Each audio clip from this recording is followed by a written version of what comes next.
আসসালামু আলাইকুম। আজকে আমি সীমান্ত সীমান্তের যে হত্যা, এটা নিয়ে একটু কথা বলতে চাই। সেটা হলো আপনার আমাদের বাংলাদেশের যে বিজেপি কয়জন ভারতীয় নাগরিক হত্যা করছে এই পর্যন্ত? বলতে পারবেন? বলতে পারবেন না। কারণ এটা কখনো হয় না বা হয় নাই, হইতেও কি আমি জানি না, I don't know, বাট হইতে পারে। বাট খুব দেখা গেছে নাই পড়তে মানে পার্সেন্টেজ নাই, উইথআউট এনি পার্সেন্টেজ।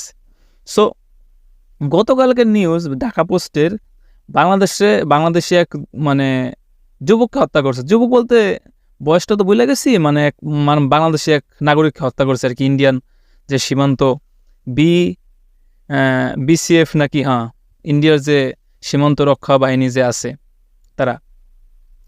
এখন আমাদের এখানে কথা হইলো, মানে ঢাকা পোস্টের যে নিউজ অনুযায়ী সে গরু আনতে